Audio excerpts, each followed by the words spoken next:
go.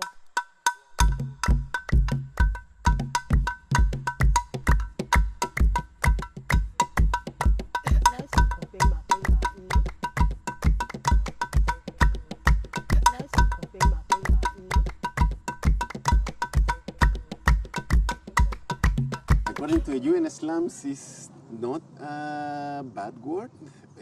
Like it's a, let's say, complicated word because like people will think that it's a word that is kind of denigrating so slums is not a kind of a bad word in our understanding because it's the word that all the countries of the world have decided to use to refer to the challenge or the problematic. And also we need to remember that one of the biggest associations of slum dwellers in the world is called Slum Dwellers International. So if they consider that the slums is not a denigrating word, we pretty much agree with them. And what we find that is key in using the word slums is that brings back to the conscious of the people, the consciousness that we are talking about a poverty problem. Because sometimes when we try to use terms that they are more neutral, let's say, they are missing maybe the point in highlighting the poverty issue. If you refer, for example, to informal settlements, of course, slums are informal settlements, but not all informal settlements are slums. What we can consider kind of the challenge or the problematic or the incidence of housing informality is not only referring to the poor urban residents. Also, there are wealthier urban residents that they do also informal settlements, most probably posh neighborhoods that they encroach inside forest illegally, you know. So it's like we think that informality is a technicality that should not penalize only the poor, but informality is a technicality that goes through all the income levels that you can find in a slums is an official word. If we consider since the problematic of slums started, or let's say the general housing issue started to be addressed by the United Nations, and that we can go back even to the League of Nations, like even before United Nations, housing was there as an issue because it's just common sense that like people will care where they live. So United Nations, and meaning the countries of the world plus the agencies that conform the UN system, has been discussing the housing issue since very early. And in fact, housing is part of the Universal Declaration of Human Rights, meaning since year 48 there is an official framework for discussing the issue of housing in housing for all in the world. The slum definition, it comes from all this history of involvement of United Nations with the issue of slums. The slum definition is part of that, let's say, tradition or kind of work that has been done over time. There are 5 components that determine a slum household. Like if I can make a short synopsis of what has been housing in the development framework of the world, like let's say that everything starts with Article 25 of the Universal Declaration of Human Rights that speaks of the right for all to have an adequate standard of living, and inside the adequate standard of living, it's including housing. And later in the year 60s, the world arrives to the inadequate housing definition, and that's the origin of the slum definition. What happened is that this definition of inadequate housing was kind of operationalized during the MDGs, the Millennium Development Goals, to measure a target that was particularly talking about the slums, and that was target 7D, that was saying that by 2020, improve the lives of at least 100 million people living in the slums. So what the world faced in that moment is that there was no an global definition on slums. So now we need to track the achievement of this target of the MDGs, and we don't have a real definition.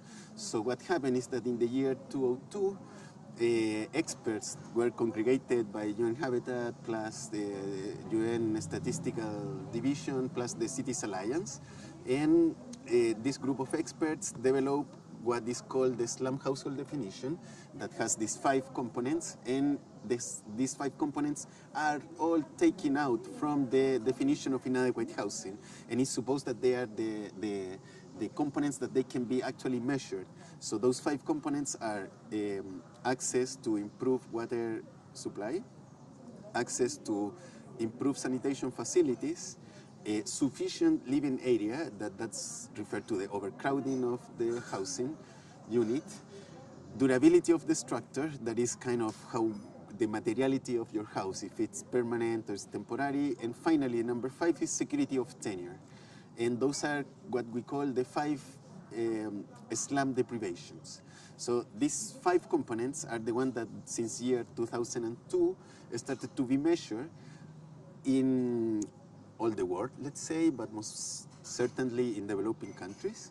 And that's the one that allow the world also to understand if target 7D has been achieved or not. Slum is dedicated to the city, or any agglomeration of human beings conforming something that is beyond a lonely house somewhere in the rural area. So yeah, it's referred to the cities, and importantly enough, the definition and all the MDGs and now the SDGs, like the 2030 agenda that I can talk further on that too, they don't include homelessness.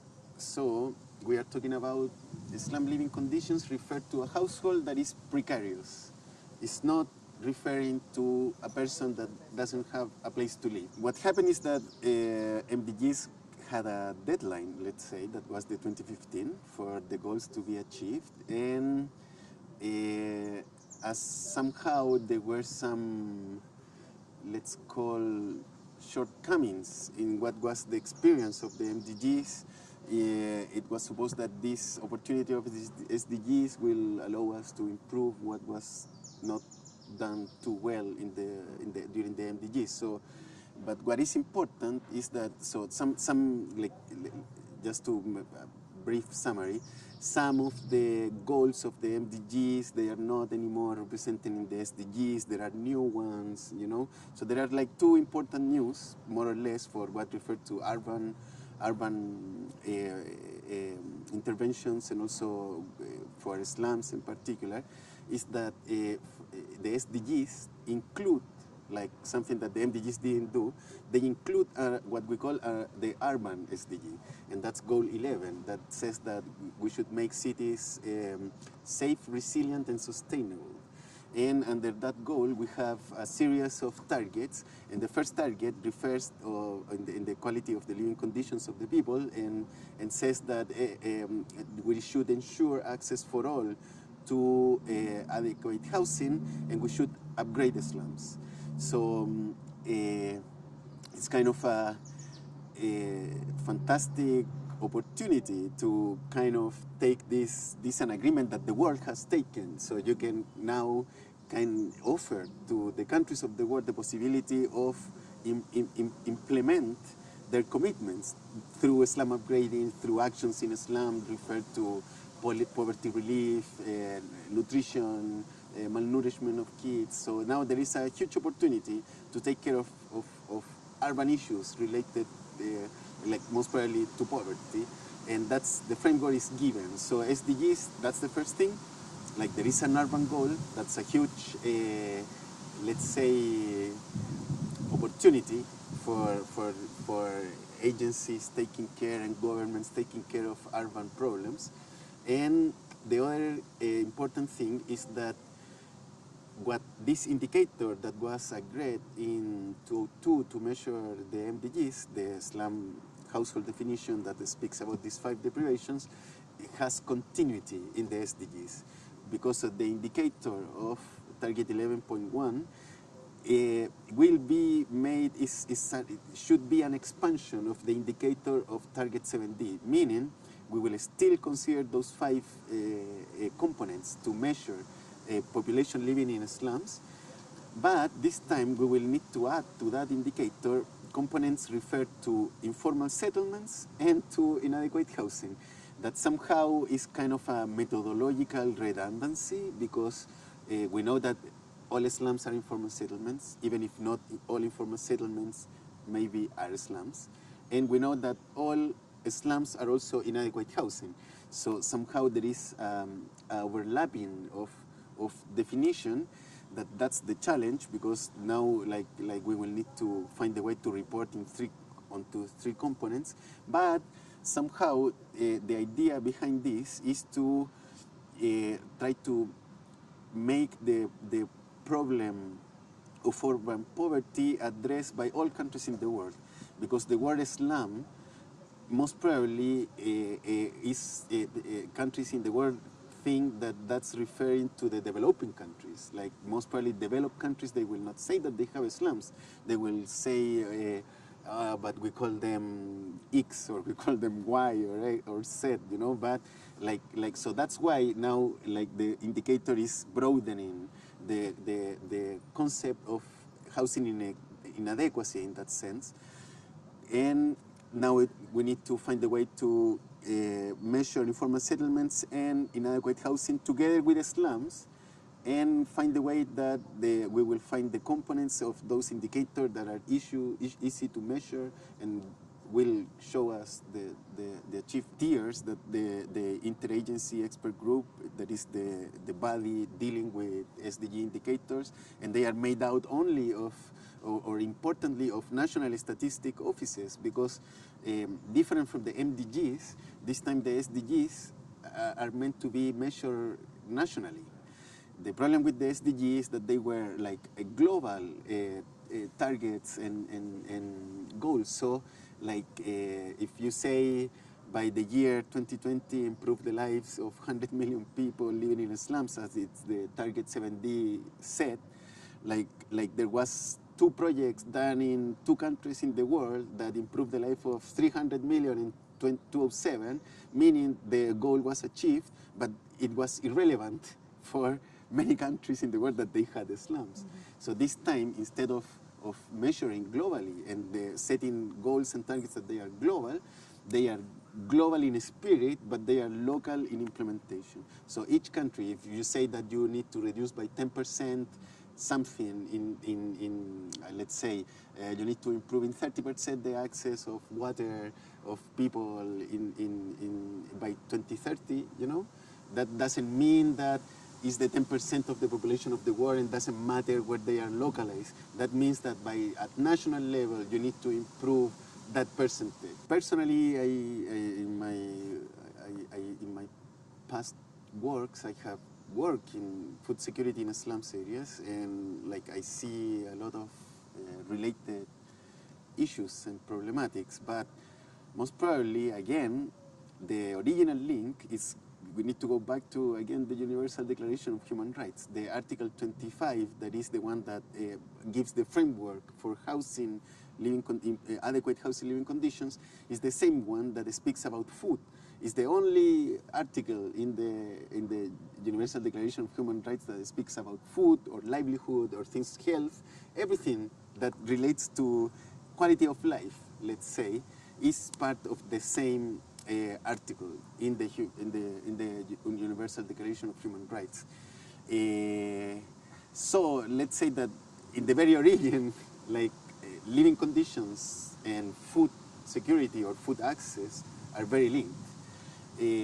What we can see very evidently in slums is that people has malnourishment problems, but the dynamics are different, and sometimes it's kind of a hidden problem, because like in urban areas, the big let's say, information or average of things will reflect the full city, but usually they will not be disaggregated, for example, by income level. So you will find that Nairobi, for example, will have a 10% malnourishment, kids under malnourishment, different from, I don't know, Turkana that has 30%.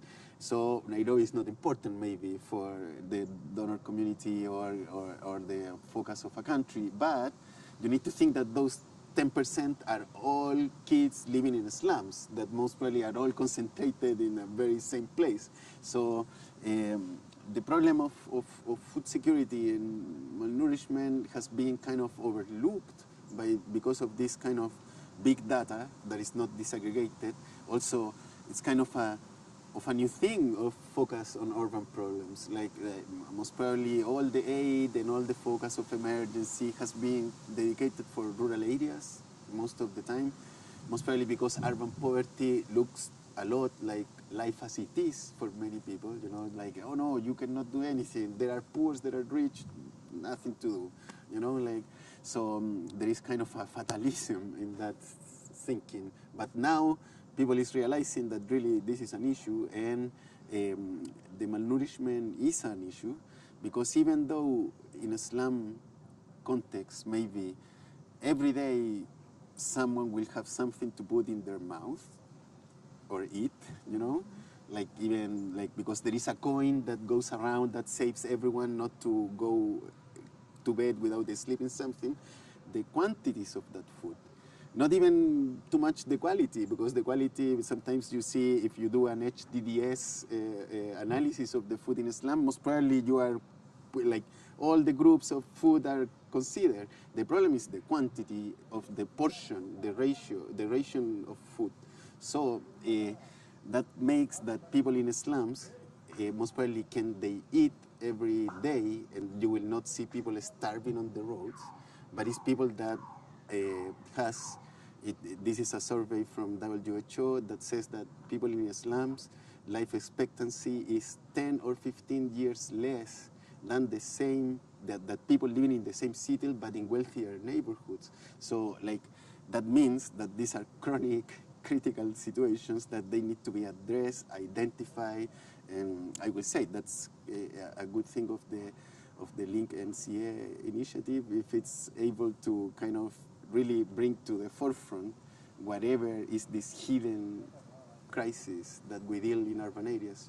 Kind of hard challenge. It's not an easy one, so frustration is there most probably all the time, like surrounding your work. But I think that, okay, like, it's not that there is no solution that brings frustration. It's kind of that you need, first of all, to get everyone to understand the issue. Like, the recognition of the slum challenge must be most probably the first step to get to sustainable solutions. So, and that is a lot of problems. Okay, we have kind of said some of them, but it's the way that some countries, they don't want to kind of recognize the issue, that they call it differently, that they most probably even, it's not even authorities that we are talking about. Like, there is a lot of kind of recognition and understanding that the same society mates of the slum dwellers need to do. Like, this is not life as it is. This is not life as it should be. And so it's like kind of people, like in their mind and hearts, like normal people, common people, should understand that this is a matter to be addressed, because like in a city, for example, like Nairobi, 2 out of 3 people that you walk around, you see, live in a slum. So it's not something that they are kind of aliens coming from like a dark planet lost in some galaxy, you know. They are like your neighbors. They are the people that you jump in a matatu, like the people is there. You go to an office, the people is there. It's not even like I dare someone to walk around Nairobi and spot me everyone that they think that is poor and lives in slums.